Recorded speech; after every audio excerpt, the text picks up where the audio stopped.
Talk That Talk TV, we back again. Welcome to Talk That Talk Media, where the vibe is live. DJ and Tik Tok are hype, keeping dreams alive. Welcome to Talk That Talk Media, where the vibe is live.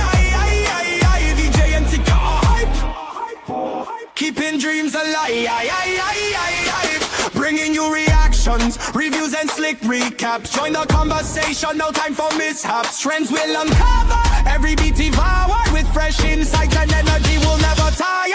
From pop culture to the latest in the game, dive in with us. You want to stake your claim, don't forget to like, share and subscribe to Talk That Talk Media. Welcome to Talk That Talk Media.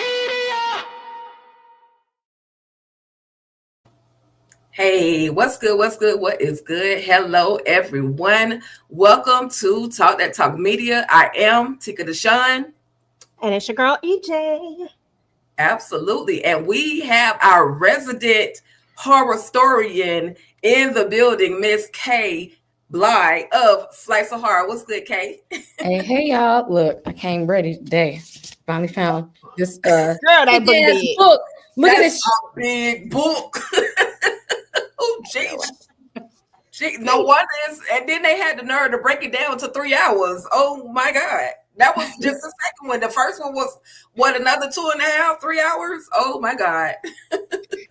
This book is over 1,000 pages, y'all. It's insane. I ain't gonna be able to do it. 44 hours on Audible. Crazy. That still sound. How many you say on Audible, EJ? 44. Yeah, too many. I'll just stick with the movies. But shout out to Stephen King for doing his thing.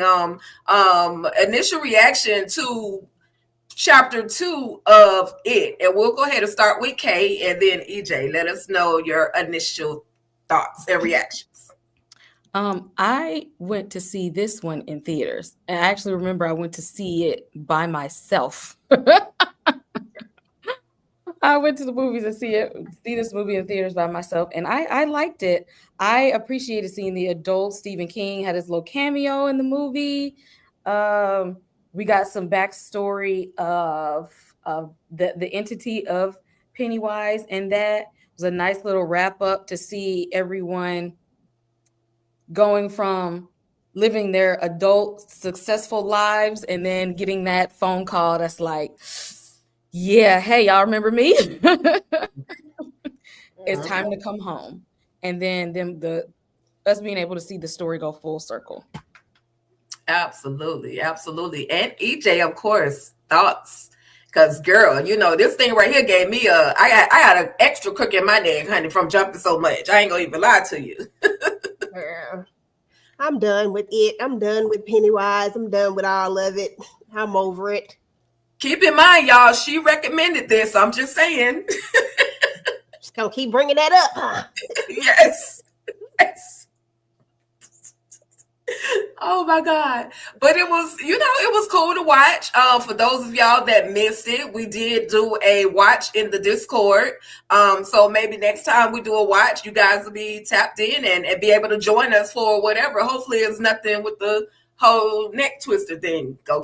Okay, I don't know if my neck can take it anymore. But, with that being said, it's absolutely always fun to do something different, to do something outside of the box, as they say for me. And so I just want to start by saying thank you to everyone who are tapping in, tuning in from all the various channels. Just thank you guys so much for being here. If you're over on my channel, All Things Ruthless, please, if you can, head on over here to Talk That Talk Media so that you will be able to be a part of the conversation. And, again, just thank you guys for being here. And we're going to go ahead and get on into it because this movie was literally 3 hours. And keep in mind, I literally watched it 4.5 times to make sure I kind of brought you guys the right story because it's a part 1 and a part 2 and it's a lot anyway. So with that being said, we start this episode off. Listen, see, I'm so serified already. I'm so into series so much. But with that being said, y'all, we start this whole thing off where they kind of go back or they revisit the moment where Bev she basically is pulled up to the light, like the headlight. What? Yeah, of course I wrote it down, but she sees the light basically, and in a nutshell, in seeing this light, she's actually able to see the future, but they don't tell us that on the previous movie. They wait until we get here and let us know that Bev was able to see the future or the past. She was able to see all of the things before they actually come to light. And so they kind of take us back, like I said, to September of 1989, and they're saying this is where they make the commitment that when it all goes down to it, in 27 years, if this ish shall pull up again, we promise, we do solemnly swear to pull up and do what we need to do to get rid of this darn entity. And listen, I already said this. Y'all will be on your own 27 years from now. Nah, cut or no cut, I'm not coming. K, EJ, which one of y'all pulling up first to the party? Showdown. Right. I feel that. No, you promised you got to come back. I had my fingers crossed behind my back. I told y'all what happened. You promised. Come on, right on back. Yeah.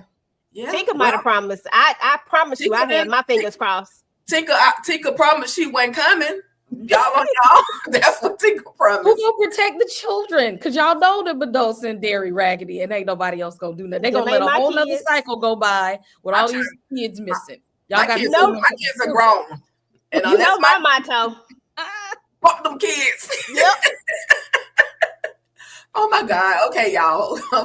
I'm for real though. Because this was a lie. But with that being said, we move into 27 years later, and we'll see where there's this first incident of it reappearing. There's I'm gonna just go on and call it a hate crime, and then oh boy ends up getting tossed into the water, and he's saved partially by it. Only thing he's saved from being drowned, but other than that, he's not really saved because he ends up getting snatched up, and his boyfriend is like, he's not sure if he saw what he saw, but then we see like 1,000 and something balloons, and they never tell us whether or not his boyfriend actually made it. But I'm gonna just assume with all those balloons, homeboy didn't make it, and I hate it for him. But with that being said, we see where Mike Hanlon, the one who said he was leaving to go somewhere else, moving to Florida, this man has basically lived in Derry for 20 plus years, 27 plus years, to basically wait for this freaking entity. It was giving me Jeepers Creepers when he, that's what it was giving. Like, you literally stayed in this community where you lost your parents, you lost a lot of things, you almost lost your life.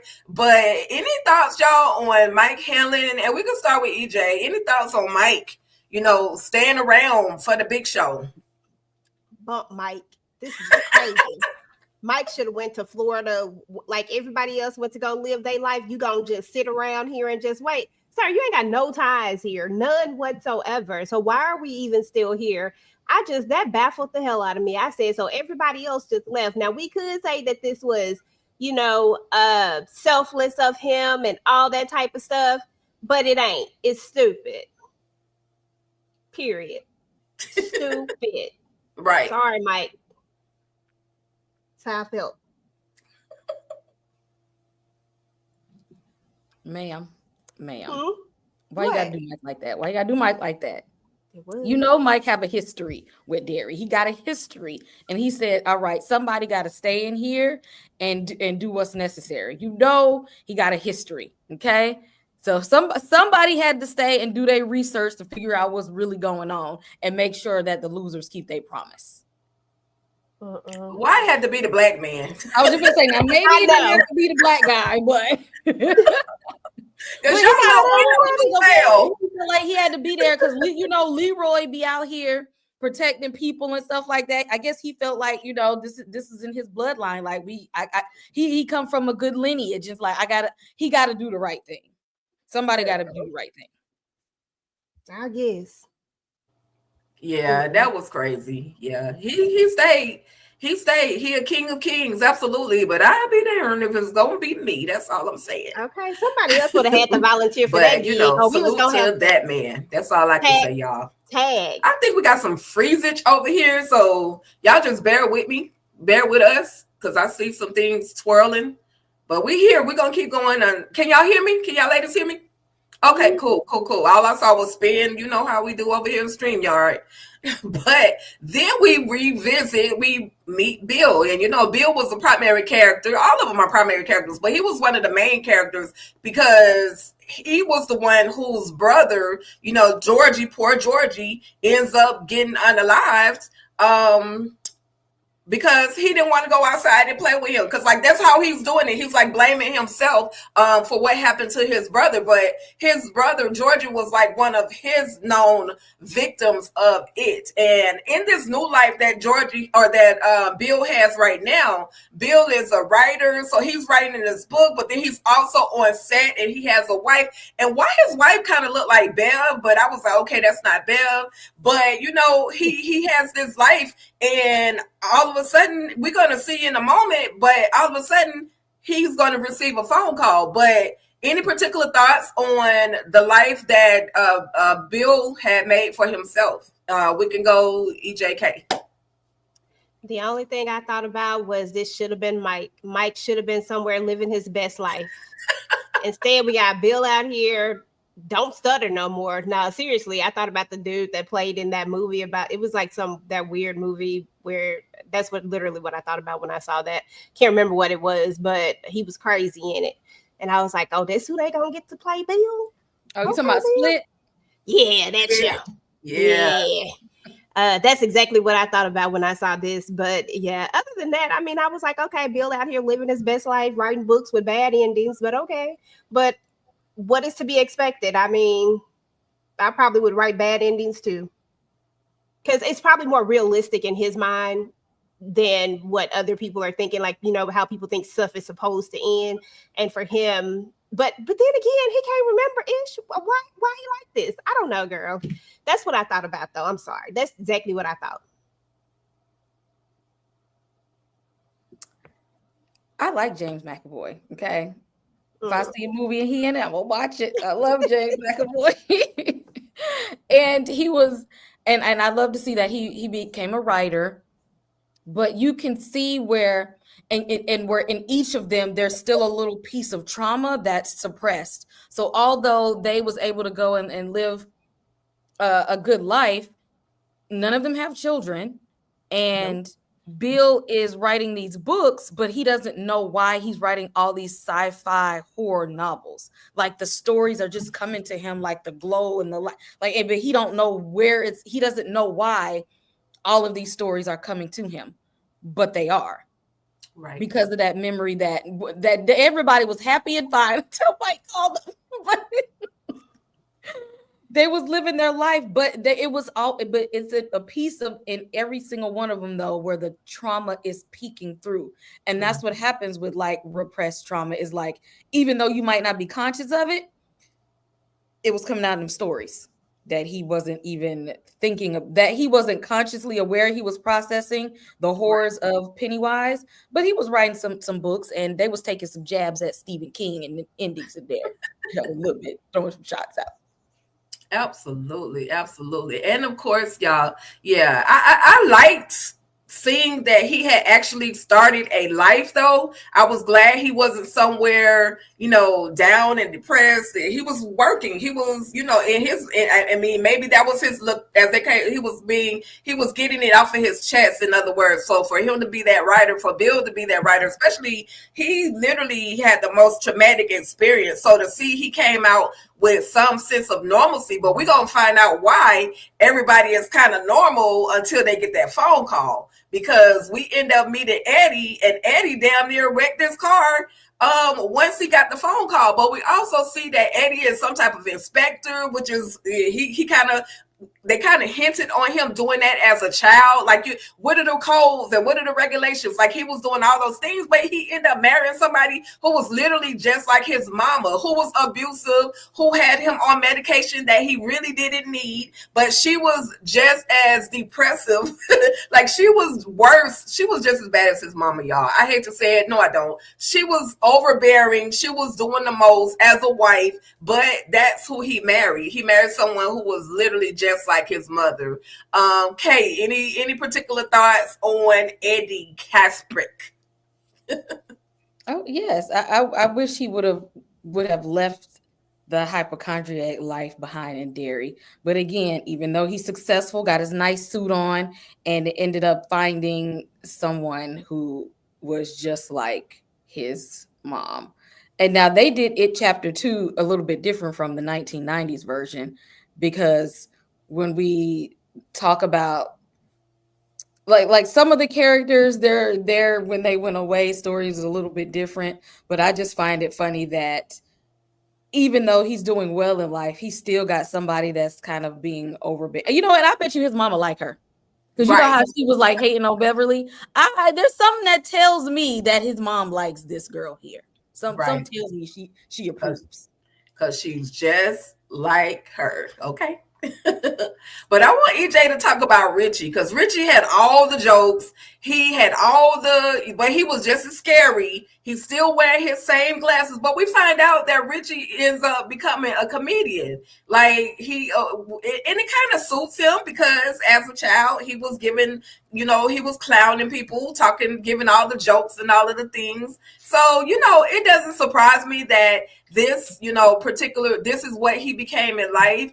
But unfortunately, once again, we talking about a phone call that happens. And all you gotta listen, don't call me from Derry, Maryland. Don't call me, or Maine. Don't call me from Maine at all. 201 was it 207 area code? Don't even do it, because I'm getting sick instantly. And that's literally what happens to him. But again, to see he have a small amount of normalcy in his life, I was surprised. What you think about Richie, EJ? Girl, a hot mess. But this didn't surprise me that he became a comedian.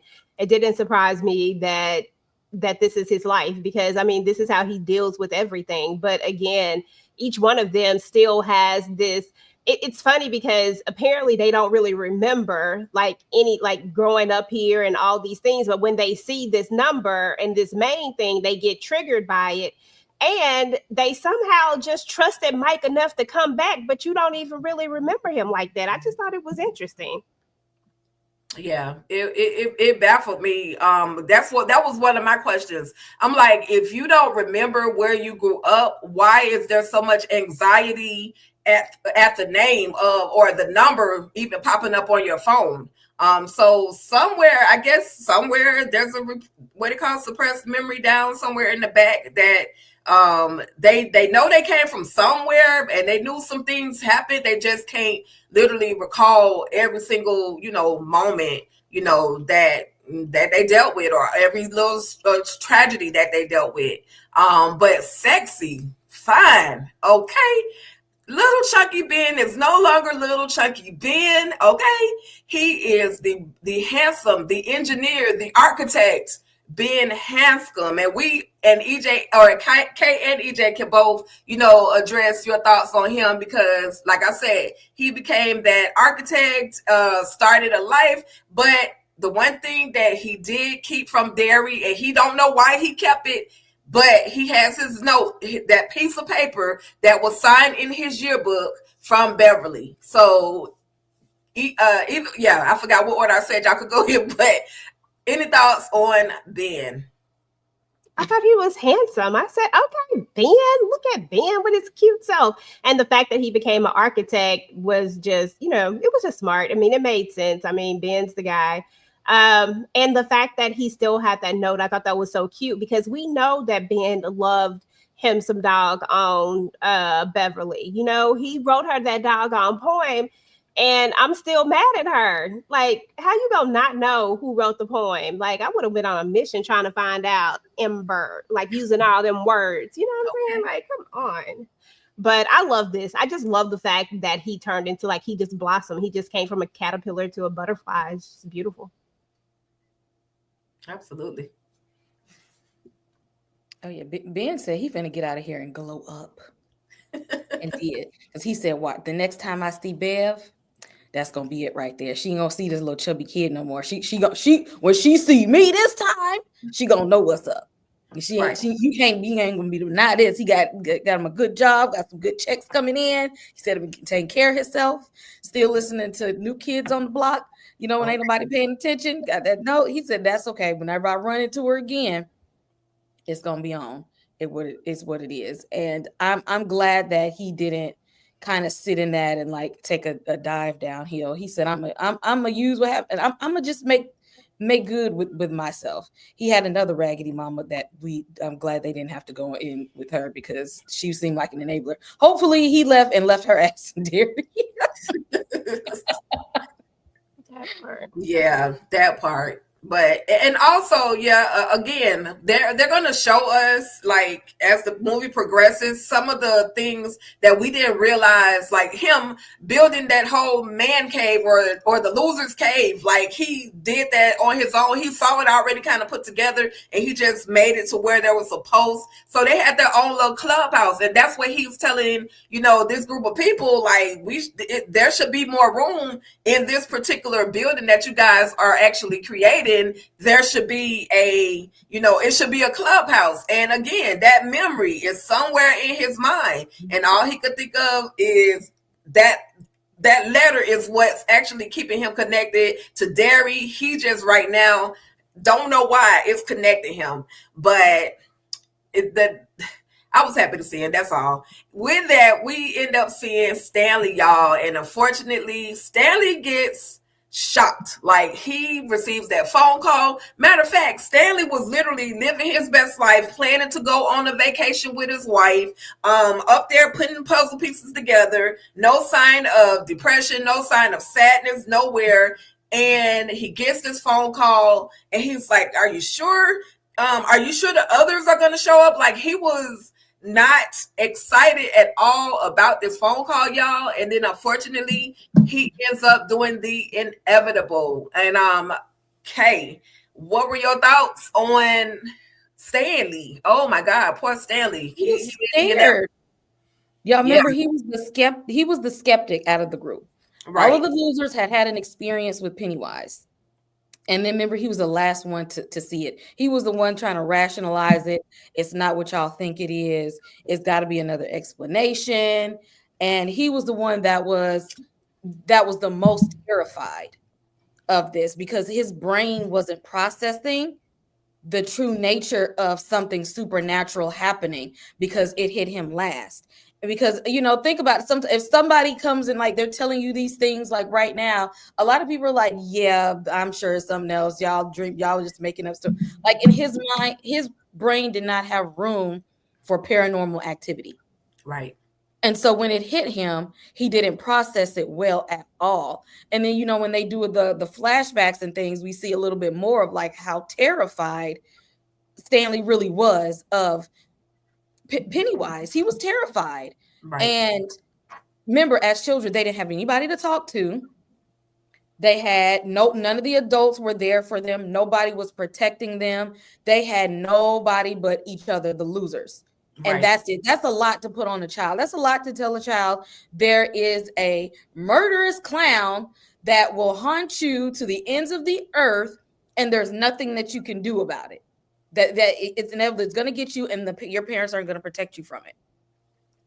And then you go on your life and you live your happy, merry life, and then the scariest thing in the world is there again. That's like people in the zombie apocalypse when the zombies come all in the house, and they're like, I got one bullet left. It's not enough to kill all the zombies. I'll just take myself.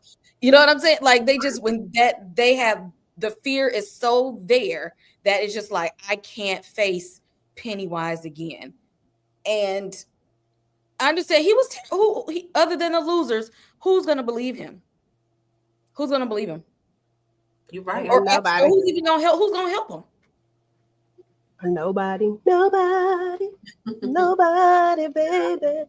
Yeah. Oh, Stanley. Oh, Stan the man. But you know what confused me though? Like I was like, so when they got this phone call, because when they got there, they all acted like they had no clue of why they were being called there and what the pact was.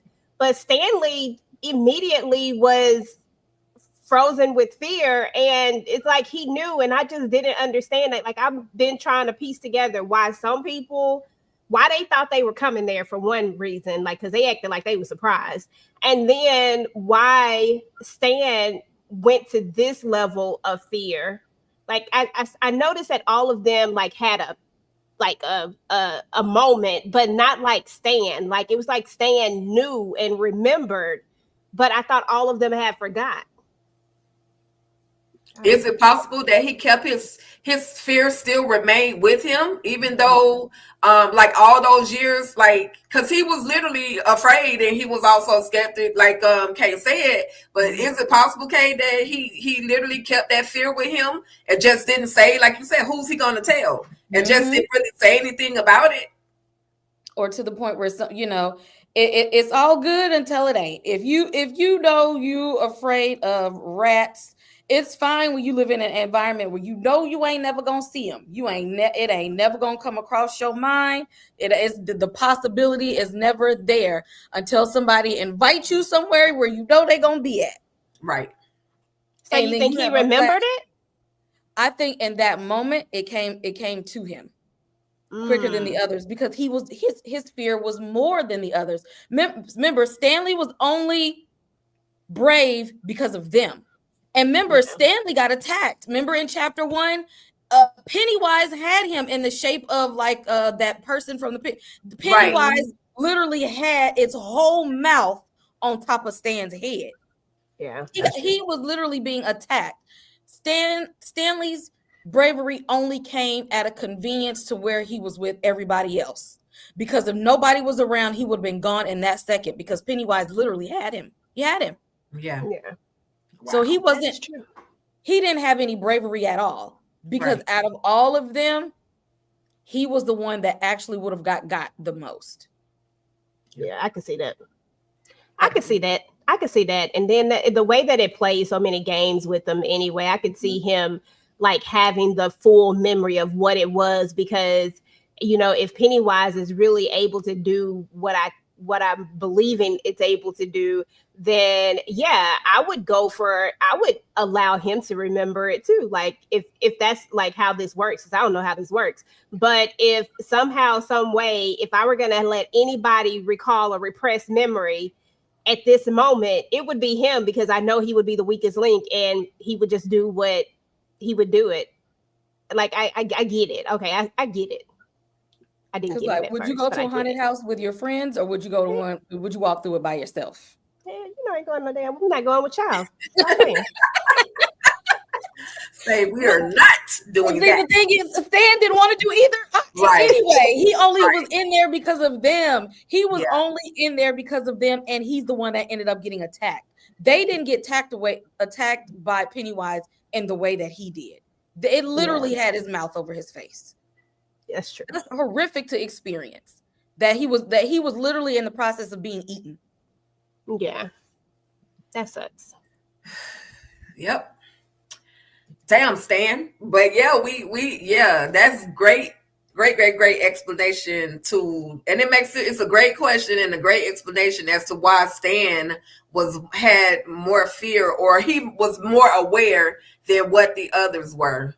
So we finally get to see Molly Ringwald. I know that's not Molly Ringwald, but she's giving me Molly Ringwald, Breakfast Club. I love it. But we see Bev, and she again is another one that literally married someone just like her father. Abusive, all of the things, mean-hearted, possessive. You're not going anywhere. But she also has this dream, and it's almost as if when Stan is doing what he's doing, and that his blood literally drops on the floor, it's almost as if it dropped on her face. And I don't know if she was having some type of vision or if her husband had just literally did something to her to make her have bad dreams. But she was seeing, she was seeing a lot of the things that had taken place, and that was stuck in her memory. But she was another one, and you can see the little cut in her hand that shows, hey, you made this mark for a reason. And then just like everybody else, she gets the call in the middle of the night and she's ready to bounce.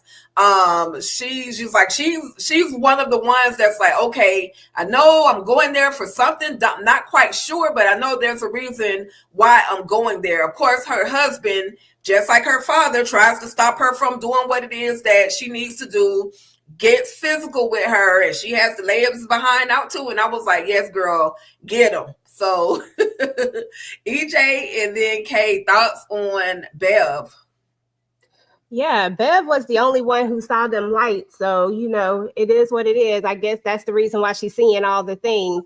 But I thought it was interesting seeing her as an adult and then seeing her have the same type of partner, and the way that they flipped it on us, because he seemed like he was going to be cool. Because I remember when we were looking at it, I was like, oh, I like him. And then right in the next few seconds, I was like, oh, hell no, I don't like him. Because dude just flipped in 1 second. And it doesn't shock me that someone who's gone through the type of abuse that Bev has found, that she would find someone who would be similar. I don't know what they call it, but, sometimes people just, find the same types of trauma.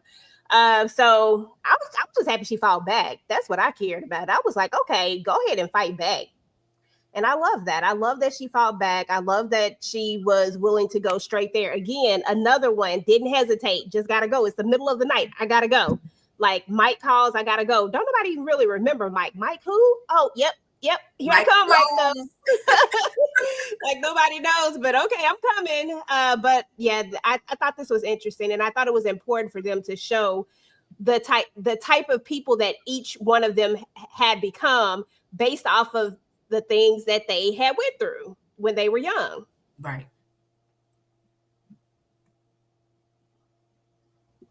Oh, definitely. I wonder how many times that her and that man got into it before she fought back. Because the way he was seeming, like the way he was bucking up at her, like she wasn't gonna do something until she like got him good that one time. Was that phone call what you needed to fight back all this time? Like, I want to know, like, was this the first time she said, all right, that's enough, because you're not gonna stop me from getting to my losers? And was you just like taking it from this jerk all of this time until it was like, oh yeah, now I kind of remember a little bit of who I am. Right. Let me get him out of the way so I can do because she was not going to let him stop her, because he seemed like the type that he done stopped her from doing a whole lot of things. And she said, but not this time. Right. Yep, she got her out, and I was happy that she did leave, because the way he was acting, who knows how much further that situation would have gone. And had she not defended herself this time around, how much further would she even be here to go kick it with the losers and go fight another darn demon? Because she got a demon in her house and a demon out there, or an entity out there in the world that she has to go and deal with. So she was fearless, though, regardless of, she was the one with the least fear. She didn't have the anxiety that a couple of them that I saw them have. Like, she wasn't like anxious or like afraid. She was like, okay, I'm coming, so shout out to Bev. But we can't forget about Henry Bowers, y'all. Henry done slaughtered the town, has been arrested, locked up in the loony bin. Is that a disrespectful word? He's locked up in Derry healthcare facility. And Derry, I doubt that there's any real healthcare happening. Okay. Okay. You call that one what you want to, because I doubt they're doing anything to help anybody in Derry. That's the whole a nut house there. Ain't no real therapy taking place in that place. Look at how he looked. Do it look like he's been rehabilitated? At all? Not at all. Not at all. But we see Henry. He's still seeing that red balloon. It has his mind literally under all forms of control, and It's the damn red balloon. And how is Patrick? What is his name? I forgot his name. Anyway, we're gonna get to that. But I'm like, how the hell you get somebody driving that's dead? But anyway, we'll get there. That was funny. I laughed at that part. But he sees the entity and then he turns up and he pulls this red balloon. I didn't give y'all the image of what's behind that red balloon because it shocked me when it came out. But any more thoughts on Henry Bowers? At this show, Pennywise wasn't finished with him yet. He kept him alive for that. Right. That's crazy too. That's crazy. He could have finished him off as a child if he wanted to. Right. He very well could have, but he kept him alive and in that facility for when he needed him again. Yep. Yeah, that's crazy. I was just so shocked that he didn't slaughter the whole facility. I said, they just running amok up in this facility right here. What is really going on? Exactly. I don't think it's, like Kay said, I don't think it's no rehabilitation going on in this place. All these people looking cuckoo for Cocoa Puffs. I said, wait a minute. People just, yeah, you see why little Lily would be afraid to go up in there?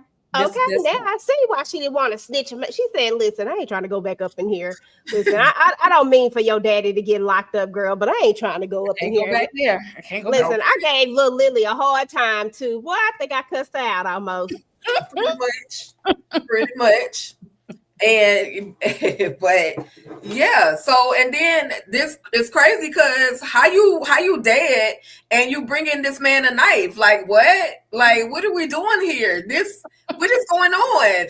Stephen King, sir, I am so confused. Anybody else in the chat was confused by the unalived individual, the unalived friend who tried to burn it and end up getting himself burned, how he was able to actually pass over an actual real knife. I know it was TV and I know it was a movie, but any thoughts in the chat? Y'all, Tika know because Tika is so confused. Yep, y'all know the day that Henry walked into his house and stabbed his dad in the neck, I believe he's been possessed by Pennywise since then. Like he's been in his head ever since then. So a lot of the things that at this point that Henry is seeing and hearing is all what Pennywise want him to see and hear. That makes sense.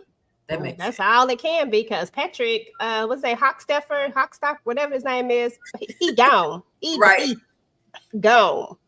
Been gone. Okay, been gone. Yep, for sure. Let's see. Before we get to the grand meeting, let me go ahead and see if we have some comments. Again, thank you guys for tuning in. We absolutely appreciate you all. Please subscribe to all channels involved.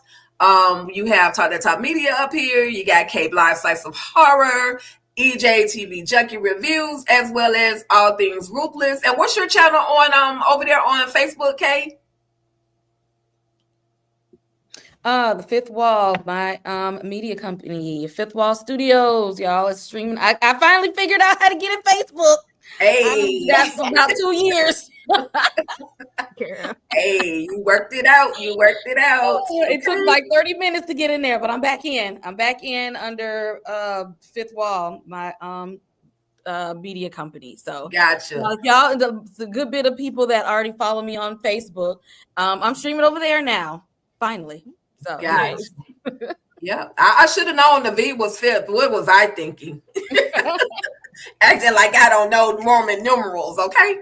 What's up, Lemon Kush Pepper? Thank you for coming through. Shout out to Demetria Richburg. Thank you for coming through. CT, thank you for being here. Do as Lemon Kush Pepper says, like, comment, subscribe, share to all the ladies' channels. Please and thank you, okay?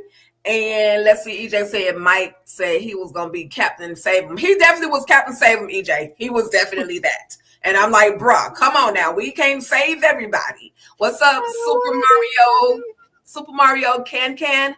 I ain't going to even read all them other numbers, but thank you for coming through.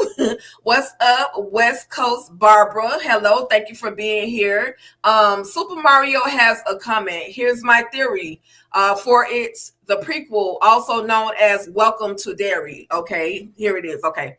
I believe episode 5 might show the shocking secret how Pennywise became Pennywise. Well, I'll let Kay answer this, but in my opinion, if you kind of watch this particular movie, it kind of gives a piece of a backstory to how Pennywise became Pennywise, not just the ending. Never mind. Kay, do you have an answer for that? A statement? Because I might be way off. I'm not the resident. Muted. You are muted. I didn't even see that because the mouse was over there. Yes, they've already been giving us little Easter eggs of how he's becoming Pennywise, and so there's a lot more stories that there's a lot more to the story that's there from when the General Francis was a child. There's a lot more. There's some characters that we done seen that they ain't had a name yet. That's gonna be there. So I'm not sure if they're gonna wrap it all in episode 5, but it's all of the pieces to the puzzle are already there. It's just about putting it together for everybody to like, oh, okay, now everything makes sense. But they've already given us all the pieces. Right. Because I'm gonna say it when we get to that slide. But yes, okay, absolutely. I got you. Thank you all for engaging. We absolutely appreciate it. And we are at the meeting. So everybody has finally decided, everybody except one unfortunately has decided that they're gonna go to the dinner. And now they're trying to kind of remember. They're slowly but surely getting their memory back. So I guess as soon as they stepped into that area code and into this whole restaurant, things started coming back to them. They were making, as they say, making it make sense. But then they get this little note that says, damn it, what's the name? Something, what was it? Eddie, was it Eddie? Wait a minute. I'm sorry, y'all. I had it in my brain. I had it together. But he couldn't cut it. Stanley couldn't cut it. I guess Stanley could not. Guess Stanley could not cut it. Yeah. Guess Stanley could not cut it. And they're like, what the hell that's supposed to mean? Because at this point, they don't even know that Stanley has, taken himself out of the game. Okay. And so the next thing you know, we got these little baby. Listen, I would never eat another shrimp ever again. I don't know what the heck that baby head was. And then you got an eyeball crawling across the table. It's almost as if they're hallucinating, but they really see what they see. But everybody else in the restaurant just thinks they're whole panicking, freaking out. EJ, talk to me about the shenanigans in this whole restaurant. That moment was crazy. And the fact that they were slowly but surely getting some of their memory of Derry back.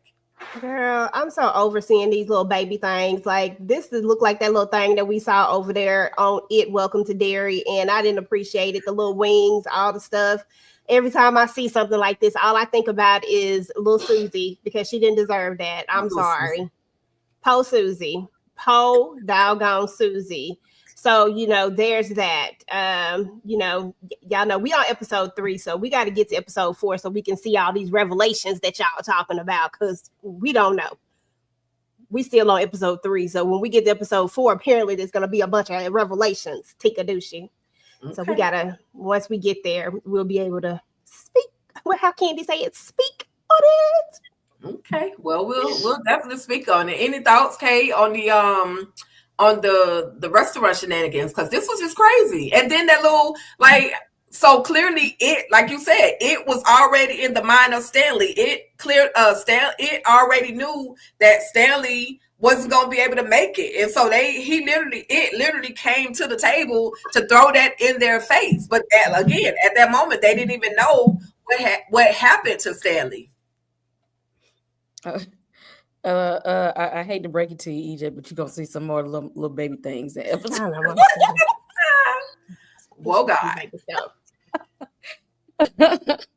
But yeah, Pennywise is just like, I just want y'all to know, since y'all coming back, I got something for y'all.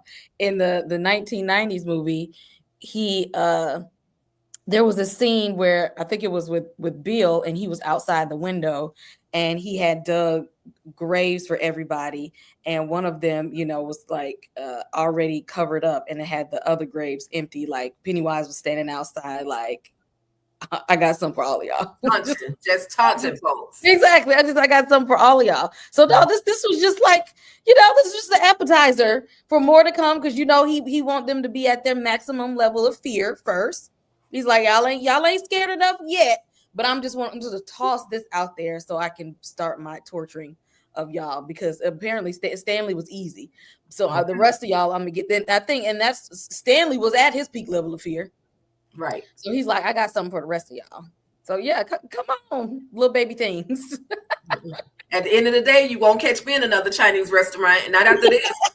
I'm gonna move forward on this one. I want to talk about this last, but it's about that time. It's about to go down again because Looney Tune has escaped the bin, and we talking about Henry Bowers. He has escaped, and he has taken a few people out along the way. But now in his mind is saying, "I gotta get them." Like he says, "I gotta finish the fight." And I'm just like, what you mean you gotta finish the fight, bro? Who even invited you to a fight? You know, he has that thought in his mind, and so he ends up going after oh Jesus, he ends up going after Mike. I'm like, dang, how you get to Mike that quick? We also see a moment where he ends up poking Rich in the cheek, or not Rich, Stanley, Eddie in the cheek. Like he was doing a lot. It was just a lot going on, a lot of bits and moves and pieces, and we get into the fight, y'all, because this movie was 3 hours long. So we gonna skip the little potatoes that was in the middle and get to the meat of it. This is the whole fight. We have the Henry being carved, or it's being carved into Ben's stomach. We got it taunting folks. He sent them down this portal of their thoughts, their fears. Like there was just a whole lot of stuff going on. I don't know which one of y'all want to go first about this the battle, not the win. We're not gonna get to the win just yet, just the actual battle where they go through, they got to choose different doors, and they also got to get their tokens. They also have to go and get these different tokens. And in my mind, I was like, token? What the heck you mean token? Are you talking about bringing back some fear, bringing back some paper? Like what tokens are you referring to? And we see them do that. We see one bring back a coin. We see two of them bring back notes or pieces of paper that have notes on them. We see the rock that was used to bust Henry Bowers in his head. I remember that distinctively. And of course, we get his asthma pump. Like, why you putting that man? But those were things that they feared, or how would you explain it, Kay? How would you explain the things, the tokens or artifacts that they had to bring back to try to use this to help get rid of Mr. It himself? Muted. Why do I keep doing that? It's okay. That was the way of trying to explain explain more of the lore of how the natives were able to contain him. I also think of it, I don't know how many of y'all watch From, but y'all know if you watch From, they have the talisman that they put around their little area so that the monsters can't come in certain places, that they put on the doors and the windows, and that they need something to weaken it, and something that shows that they're weakening it, they know how to defeat it, and that they're all going to stick together. And I think that this was them kind of like embellishing on the lore of the entity itself, and how you can actually defeat it for real, because they thought that they did the last time, but all they did was weaken it enough that its feeding cycle was over. But it wasn't gone itself. But handling it in a way of taking like the Native Americans did, taking shards of the star that it came from, and being able to put up these symbols to say, you can't pass this, we can contain you and put you away, and you can't get to us anymore. And of course, Pennywise don't want nobody to know the history of himself. So that, he's like, once you start doing that and you start showing that you're not afraid, it weakens him. Gotcha. As it should. Dang on, Pennywise doing too much. Because EJ said she ain't afraid of nothing. Girl, and I'm not, girl. That's what she said. Now her blanket might tell you something different. Okay. But she said. Oh, God. Listen, I plead the fifth. Sometimes I get scared. But EJ, what you think about? And yeah, we all get scared because your girl was shaking over here too. I ain't gonna lie, I ain't gonna front. But when he been experimenting with the natives. Mike has been kicking it with the natives. He been getting high with the natives. He been, they've been opening his mind to all of the secrets and the alien that once came down and we had captured it at one time, and then but it didn't work because he's saying, it didn't work for them because they didn't believe. So, you have any, particular thoughts on just Mike kicking it with the natives and learning some of the secrets? I got some thoughts. I do. So, first thought was I need Mike to chill out, okay? Because the way I would have cussed Mike the hell out when I learned. Can I talk about that part when I learned that he learned all this stuff from the doggone natives and that he didn't even like it actually didn't work? Like, don't be having us out here doing this stuff and then it didn't. Don't leave out nothing in this story, Mike. I done brought my happy self all the way from where I was at, minding my business, to come out here, and then you done talk me into doing all of this, and now you want to give me a half doggone story? Like, tell me the whole thing so I know what I'm walking into and how this is gonna be. Talking about I needed y'all no, Mike. No, I need you to tell the whole truth and nothing but the truth, so help you God, okay? Because this is not what we finna do. Like, don't be playing with me like that. Mike can't piss me off. I said, Mike, now come on now. I get it, but dang. You could lives on the line, Mike, lives on the line. But I love that he did his research. I love that he went, that he really tried to figure out what this really was and where it came from, so that if this ever did happen again, there would be some plan of action. Just because it wasn't the greatest doesn't mean that it, he I was here for that part. Yeah. Then that part only. Yeah. He was here for he was down with the cause for sure for 27 years. Eat, sleep, breathe, nothing but dairy history, listening to the radio in case something sounds suspicious. Let me pop up and go. Like, how you even get to move into the library, bro? Like, how was there an apartment upstairs for you to live in the library? Like, that's some serious dedication. But Mike, like EJ said, he should have brought the full story, but I guess in his mind, maybe he was thinking, if I give them the full story, they're not going to want to, they won't believe me, or they won't do it. They just won't show up for me or show up for this whole thing. Any particular thoughts, Kay, on Mike and his, his sleeping with the wolves, his life with the natives? Somebody had to do their research because he knew there was more of the story. And as children, they didn't know like any really of the they tried to figure out what was going on and did the best that they could. But Mike, especially coming from the founders, the parents and his ancestry line, right, knowing that they've dealt with this entity before, he wanted to know, like, y'all, I need to know everything. I need to know what my dad knew. I need to know what my granddad knew. I need to know how we got to this place. How do we get here? What is this? Because they didn't know all of this information, and again, they did the best that they could to get rid of it for that amount of time. But as Mike started to see this was a repeated thing. So just because you get rid of it, they thought one time, is something that keeps coming back. It's just like, how do we stop it from keep coming back if we don't even know what it is and where it came from? So somebody had to go do their research. Yeah. Yeah. And it had to be the black man. I mean, and it had to be Mike. So he did that. I'm not, I ain't mad. Save everybody. Okay, Mr. Old Spice, Mr. Sampson from Cross. Let's not play with it. Okay, he did his thing. But shout out to him. But yeah, that baffled me because again, 27 years worth of research, eat, sleep, and breathe. So at the end, we're gonna talk about it. We're almost there of what happens once they do what they're gonna do. And as like I said, it was literally placing them in their moments of their fear. He plays Bev in like a bathroom with the blood. I'm like, come on, Carrie, with the scene.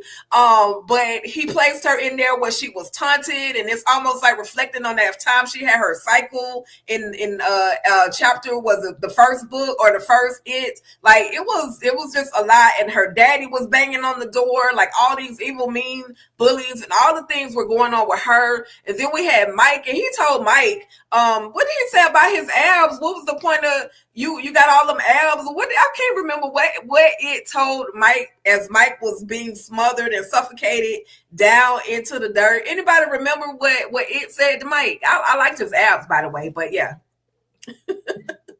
I don't remember exactly what he said, but I do like the fact that it got a sense of humor, because it really do.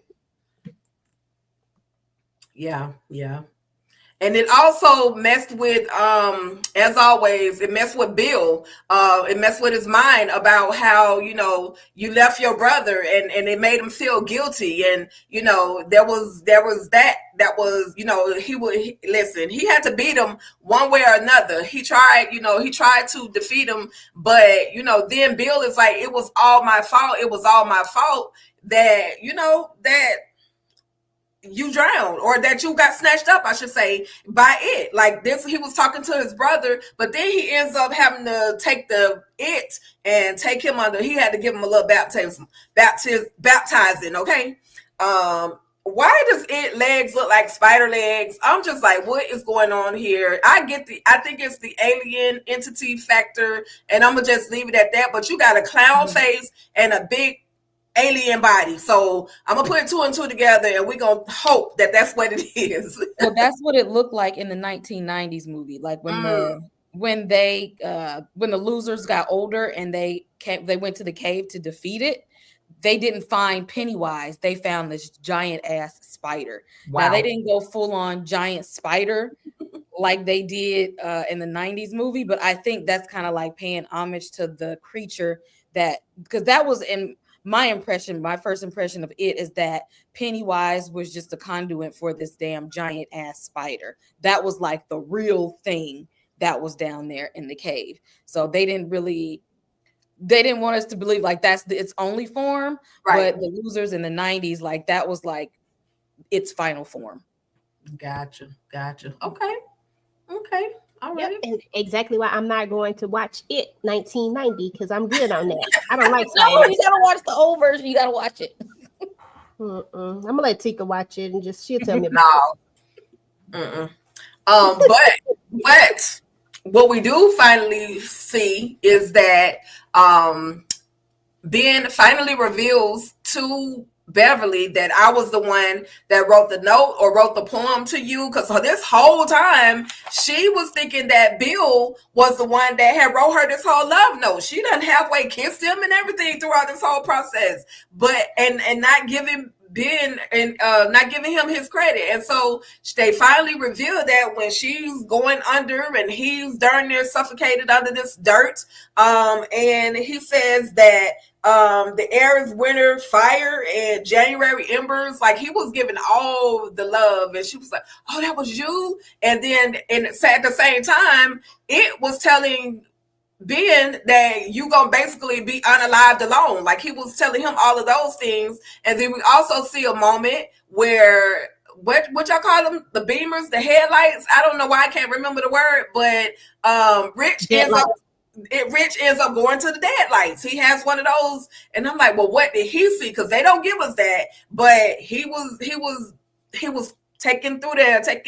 So any particular thoughts on these moments right here, y'all? and last but not least, also we get Rich, and Rich gets poked trying to save, I mean not Rich, but Ed. I don't know why they don't look alike. Eddie ends up getting poked by one of the claws or legs of it, trying to save his friend. Any thoughts, y'all? And he get taken out to the king.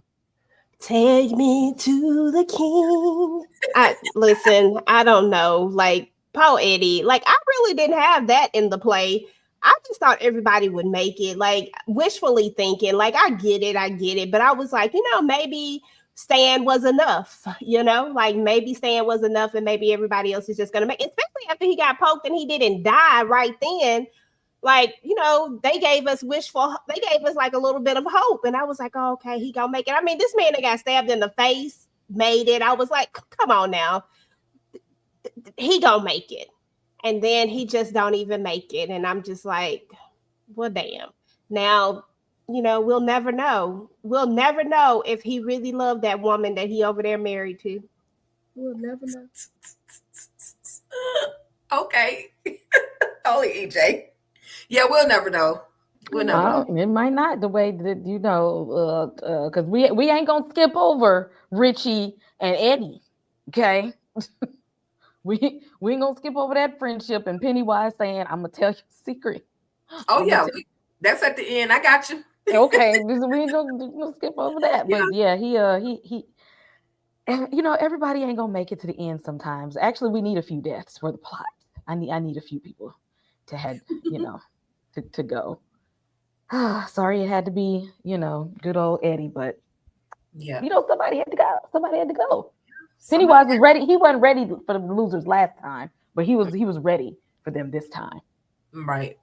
And not only was Eddie one of its victims, we also had 2 children that were victims. And I wanted to get back to these particular individuals, because if you can remember, the little girl was she was a part of the story in the very beginning. And I'm trying to figure out, like, what was her connection? Why did she have to get snatched up by it? Maybe Kate or EJ can explain that reasoning for me. But we do know that the little boy who ends up getting snatched up by it, he actually lived in Bill's home. So any thoughts and any reasoning from your perspective, Kay, as to why the little girl was taken out? Because I didn't see the connection. And if anybody's watching, if y'all know, y'all can drop your thoughts in the chat as well. She was collateral damage for his feeding cycle to help him get stronger. And plus, she was a perfect victim. Her parents were not paying attention to her, and all she wanted was a friend. Is that not what we saw? It was almost a recreation of what happened with Georgie. No, my family's not paying me attention right now, but I want somebody to play with. I want somebody to talk to. It was the same little thing with that little girl. And it's sad because he picks the children who are like the cutest, sweetest, most vulnerable people that nobody is even paying attention to, that they are complicit in allowing this to happen. Because why are you not watching your child in this environment? Why are you letting them go off by themselves at this young age, right, where anything and everything could happen to them? And he knows that the adults in this town are like that. And it was just like, okay, since we kicked the last cycle off with Georgie, let's do something. Let's go and kick it off again with another little innocent, unsuspecting child. Gotcha. This was diabolical. They didn't have to do this. This was worse than any other deaths in the thing. Oh, yeah, but that little boy's death was terrifying. That was wrong. Do you see the way that man came, like, just like Pennywise was wrong for that. Like, the way the little girl thought she was about to get rid of her little mark. Like, she thought she was like, okay, I'm gonna trust you. And I was like, girl, like, follow your first mind, like, stranger danger. And I was just like, oh, okay. Like, and it's just so crazy because I do feel like they do this thing where they make you like these kids. Because I keep telling y'all, I swear I will never let go of Susie. Susie is forever embedded in my mind. I don't care about them other kids, but Susie, listen, just didn't have to do it. Susie wasn't bothering nobody, okay? I know she ain't got nothing to do with this one right here, but damn it, Susie stays on my mind. And this kind of reminded me of that. Like, I said, it is a little girl. She done won a little teddy bear earlier when the dude gave her the teddy. I said, oh, they wanted us to, like, be like, oh, she's so cute. Da, da, da. Like, they wanted us to really, really, like this little girl. And just at this moment when he just bite her face off, you just like, wow, Pennywise was just wrong for that. Yeah. And that was a perfectly bad behind kid. Before you even see her with the poor baby girl with the mark, before you even see her, there was a perfectly bad, busy kid just running around doing whatever. They had to snatch him up and take him, back up to the ramp. And you like hey, say you choose the most innocent. They make us fall in love with these characters just that quickly, and then he takes them out. And he, like he was about to say, Kay, he definitely did. The little boy that lived in Bill's home, he did him dirty because, first of all, you know what? I'm gonna just be transparent with y'all. Those places, those rooms, the House of Mirrors. I never ever as a child. I went in it one time and never went back in there because I'm like, I'm lost for real. Like they had to come there and get me. Like that's how lost I was. So I was just my anxiety for this little boy was literally moving around in me while he's trying to figure out how to get out this freaking house. And then you got this darn clown on the opposite side just ready to pounce on him. I thought that was crazy. And poor Bill had to witness the whole thing and couldn't do nothing. It's like he thought another child almost passing on his watch. Right. Exactly. Yeah. I didn't care nothing about Bill. I'm sorry. I was just real focused on how they done bit that baby face off. Like, I mean, how they just bit, not the face, how he just swallowed him whole. I said, and this little baby just cute, and you up here getting mad at Bill talking about why you following me, little boy. Listen, dang. Yeah. Why you ain't feel bad for Bill? He had to witness it. He had to watch Pennywise eat a whole child in front of him. Right. But did he die? Ken? And then it was just a matter of him imagining what actually happened when his brother got snatched up. You know what I mean? I felt for Bill. He'll be all right. He'll be all right. Bill does take responsibility because, just like I said, Bill reminds me of Butcher on The Boys, where Butcher don't care about really nobody's feelings. He just want everybody to gather with him. Like, I ain't saying not everybody because he likes Huey, but he wants, if I say let's go do something, I need y'all to come on because it's about what I need. It's about what I want to do, So that's what Bill was giving as a child, and he acknowledges that. Listen, excuse me, hold on. Okay. Oh, good. Okay, drink that water, girl. Go ahead. Okay, do that thing. Listen, they done choked Tik out. You see that? You muted, boo boo. Oh, I said that's Pennywise coming after Tik. Okay, yeah. Pennywise said you need to get this story right. You need to get it accurate. Okay, nope. Pennywise coming after my ass, but at the end of the day, I had the empathy. That's all I had the empathy for, and that's why he reminds me of Butcher. My point. Right. But at the end of the day, y'all, talk about winning the fight. Yeah, I just, sometimes I get in your throat. I'm good. But okay. They end up finally winning the fight. They had to crush his heart. Kay, talk to us about that moment where it all went down. Although we lost some people along the way. We lost some. They had to tap into that same spirit that they had when they were kids, because he was going at them from all sides. Like he was coming out. He came after Bill with the little boy. He came out with Bev with that old lady. That was the scene there when that old lady popped up in that house. So he was like trying to weaken everybody. When he came after Richie, telling them like, I know your secret. So he's trying to get the fear in all of them. And it was like in this moment where it's just like, y'all, we have to remember what we are, who we are, or we have to remember the things that Mike told us to defeat him. Like we're separately, he's going to get us. Separately, he got it. The fear comes in when we're not together. The fear comes in where he's playing on the things that he got us with in our childhood. We're not kids anymore. We're grown. We survived him one time, and we can survive him again. And they had to remember that part, because as soon as they stepped foot in Derry, immediately their minds went back to childhood trauma. It's almost as if like they regressed and forgot that they were these successful adults, who lived these pretty good lives. They came back to Derry, and the fear came, the trauma came, the anxiety came, and Pennywise was like, cool, that's where I needed you to be. And they kind of had to have a come to Jesus moment where it's just like, all right, y'all, we're gonna have to remember who we are, and let's take them down once and for all this time. And I like that something happened with at the end of this movie that did not happen in the previous cycles. At the end of this movie, that house that's over his cave collapsed to kind of show us that they might actually have done something differently than all of that anybody who tried to defeat him in the previous cycles have before. Absolutely. Yeah. Yeah. That was crazy. And the whole, like you said, they went through all the different, different case scenarios.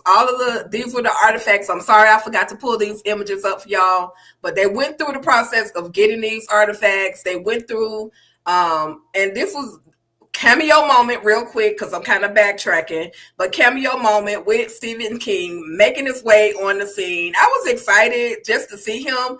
And I'm like, he still looked like that same damn weirdo that we've been talking about, but he's an intelligent weirdo. I'm not mad at him. He was on that stuff they said, but just for him to tell him, because he asked him, do you want me to autograph your book? No, the ending sucked. I'm like, really? The shade, like you mentioned earlier, the shade was there. I'm sorry, y'all. I had to backtrack. I just wanted to give y'all those moments and all of the things, like you were saying, Kay, they played on their mind. Shout out to the girl at the pharmacy who was mean as hell, who actually gave them the name Loser on his cast. And yeah, and then we talk about the Rich and the Eddie situation. Now, he started writing the R plus but we never see that. But when we do get to the end, y'all, because they end up, as she said, they end up defeating it for the last time. They literally crush his little soul, and I'm hoping there's no return for it. You see his little face kind of moving around and like he's dissolving back to this little bunch of nothing. And after they defeat him, they make their way over to their final jump, y'all, into this whole lake, creek, pit, whatever you want to call it. They go there to wash out, basically, because how are we going to explain all of the nastiness that we just experienced, and who's going to actually believe us? So, any particular thoughts on the last moments? And oh yeah, I'm sorry. This is what we needed to talk about. Okay, I do apologize, y'all. Okay, so Eddie writes a love letter basically to his friends, saying, I'm sorry I couldn't be there for you guys, in a nutshell, but live your life, be who you are. And we see where this man, he finished the E, like Rich plus Eddie. So any particular thoughts? Do you think there was any potential, even though Eddie had a wife, do you think there would have been a potential relationship had he not gone to the world? To the upper room. I personally don't think so, but I don't know. I mean, it was cute. Have y'all seen Brokeback Mountain? Oh, I refused to look at the Brokeback Mountain. I didn't look at it. I didn't want to know. Nicking and creeping, huh? Okay, that would have been some nicking and creeping. Oh, wow. Oh, so they did that in the book? I mean, I'm just saying though. Say you was like just saying, he had a wife was gonna be possible. I'm just saying. Gotcha. People have made a way. Stranger things have happened. True. So that was one of the ending moments after they finally go back to their normal lives. I got a question. Oh yeah, go ahead, EJ. So that was Eddie who wrote that letter? Yes. Girl, I thought that was Stan who wrote that letter. I thought he had wrote Stanley. Wait. It was Stanley. Stanley was the one that died, right? Yeah. Girl, so you see me, I'm like, he did. You know what? I got it confused. But he wrote. Okay, girl, I was tripping. You get. No. I said, dang. Stanley wrote the letter, but that made him feel free to go off and basically be himself. Like before, basically he was, I think Kay mentioned this a while ago about him being closeted, like not really letting anybody know, like not really out, you know what I mean? But yeah, Anyway, that just threw me off too. I don't know why I put the E. Who the hell is okay, Eddie? But he in love with Eddie, or is he in love with Stanley? Like, because he No, went no, to no, no. threw me off is because he went to Stanley's when he was going to the bar mitzvah. That's what threw me off. Okay, because I was talking about the letter. The E is clearly Eddie on the little thingy, but I was talking about the letter. I thought the letter was from Stanley, and he wrote one to everybody, letting them know why he took himself. You know. Yeah, the letter was from Stanley, right here. Okay. Yeah. Okay, that's okay. Yeah. Because I'll be watching with my eyes closed, and then I'll be opening, and then I'll be closed. So I missed some stuff. So I was like, dang, I might have missed it. But real quick before we wrap this thing up, because we got another lie to get to. I just want to read read D Movie Man's comments. Not the Beamers. I'm still so salty they didn't show its true appearance, especially after they basically hinted at it in the origin falling to Earth sequence. Being roasted to death is wild. I don't know. Hey, interpretation. Well, they say, like in the books, like the true form of the entity and its true form, which is the dead life, is like more than what people can kind of like tolerate. Mm-hmm.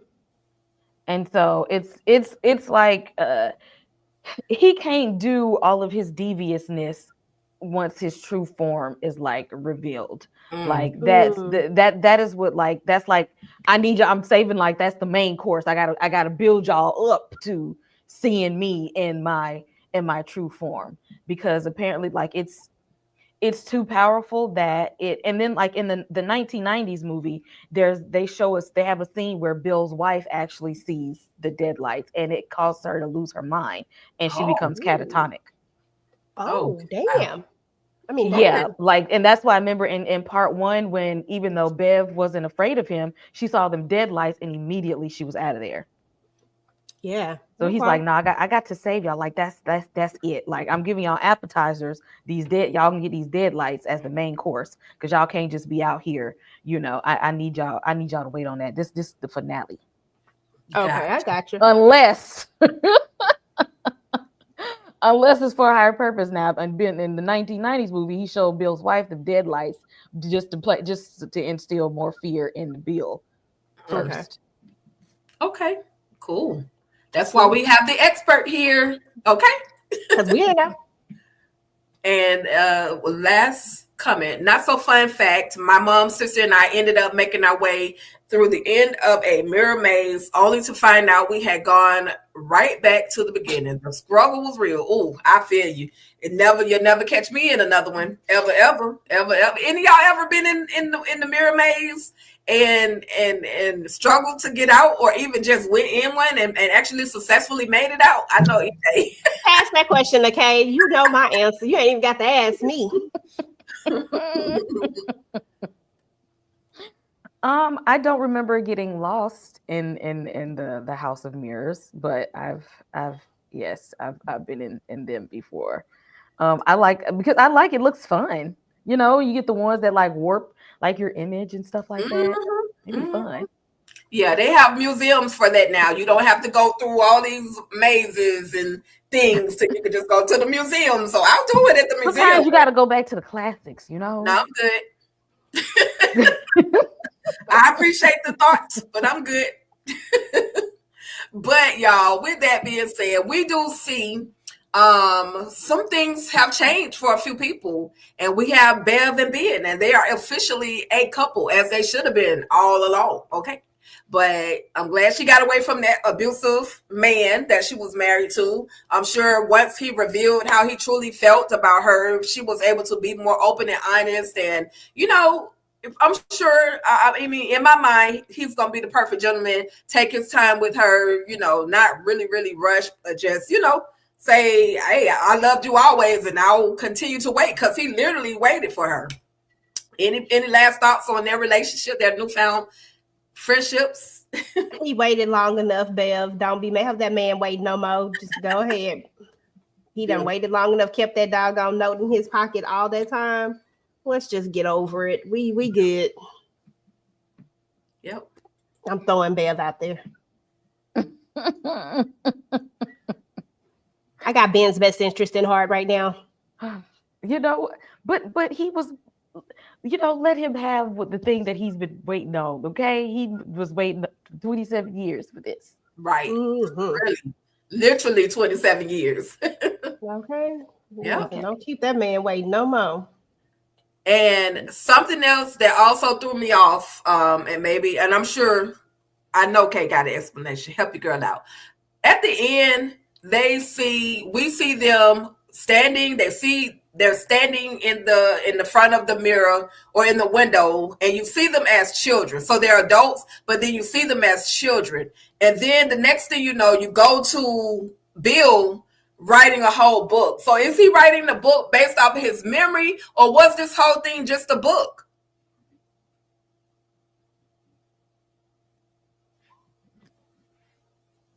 Well, he takes his memories and tries to put them in a book. I think that this time that he's writing a book and he's now actually conscious of what's happening.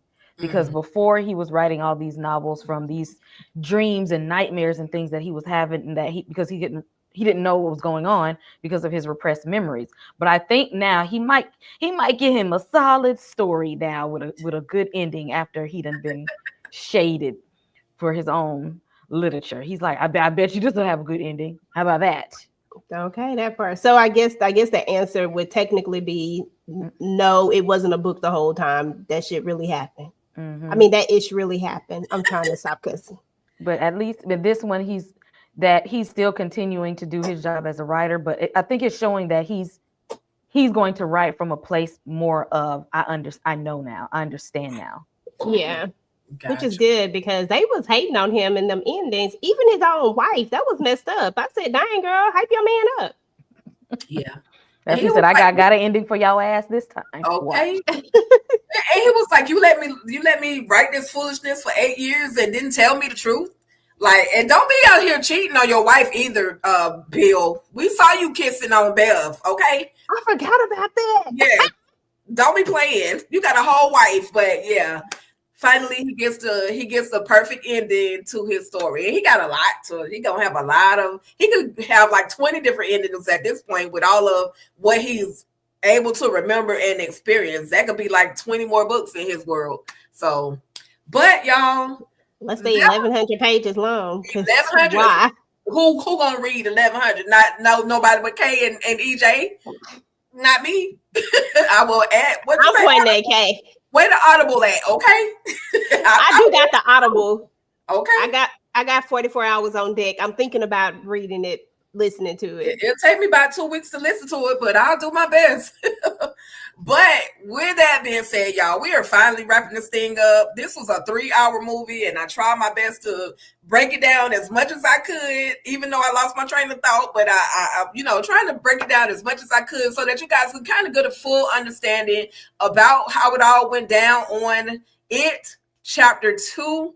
The 2019 edition, you can find it pretty much anywhere, but go to I'm not gonna plug the free apps. But anyway, go watch it and then come back. Let us know your thoughts. Let us know how you felt about all things It, y'all. With that being said, though, any final thoughts, Kay, and let us know what you have coming up on your channel. And then, of course, my girl EJ, you could do the wrap up for me. Did you like the balloon though, EJ? That balloon was just for you. I know you did that. And I was like, shit is wrong for that. I know, right? I know, right? I'm so sick of these balloons. Shout out to Sora with the balloon background, okay? I've been fully immersed into the Stephen King world with finally was able to talk about all 3 of the movies and all fully immersed into Welcome to Derry series. I'm loving it. It's like one of my favorite TV shows of this year. So definitely I love jumping back into It Chapter 2. Because I'm trying to think, did I talk about this movie when it first came out? I can't even remember, y'all. I don't even remember. I feel like I did, but it might have been like a long time ago. But it was nice to come back and like rewatch it. My mom is like hopped back into this to this world because she watched the movie that came out in the 90s, but she hadn't seen the 2017, 2019 ones. Hopping back in there. So I appreciated coming back and revisiting things and actually rewatching it now that Welcome to Derry is out and looking how the people were very, very conscious of how they wrap the story around so that everything makes sense. So definitely on the channel, I have a whole playlist for the It movies and Welcome to Derry. So if you miss anything, come to the channel, look into my playlist and you'll find all the reviews there, recapping Stranger Things seasons to prepare for the new season, season 5. What else? There's a review of Frankenstein, review of Predator Badlands, and we just wrapped up Reasonable Doubt. So make sure you hit like and subscribe, y'all. It's a lot of horror, a lot of nerdy stuff, but I also watch any damn thing. Okay. I watch any and every damn thing. So it's just a lot. It's a variety over here. Absolutely. Make sure y'all are subscribing over there at K Live at Slice of Life or Slice of Horror. Okay. Quit playing. It ain't life. It's horror. It's horror life. She living that horror life. Listen, she got it on the wall and everything. Okay. I'm not bad at that. She said Frankenstein. I mean, Frankenstein did like it might be interesting though. I was gonna give it a look. Actually, it is. It's definitely not horror at all. If anything, it's drama. It's literally. Oh, I like a good drama. Yeah, he's in this Netflix movie. Frankenstein is he's not a monster. The monster is the Victor Frankenstein, the one who created the creature. Like he's not like terrifying at all. If anything, he's just like this innocent like creation of a person. So it's actually a really sweet movie. Nice. Okay, well then I might have to check that out because I'm gonna need something, to help me with all the scariness that we've been dabbling into. Okay, because it is not for the weak. Okay, and they ain't playing over there in them dairy streets. Not at all. Okay, not at all. So yeah, listen, first and foremost, thank you, Kay, for coming and walking us through all of this horror stuff because we don't know. So we definitely appreciate that. And like Tika said, please make sure that everybody you go over and subscribe to Kay as well. Make sure that you over there in all them horror streets and all the other stuff because she has a ton of stuff over there.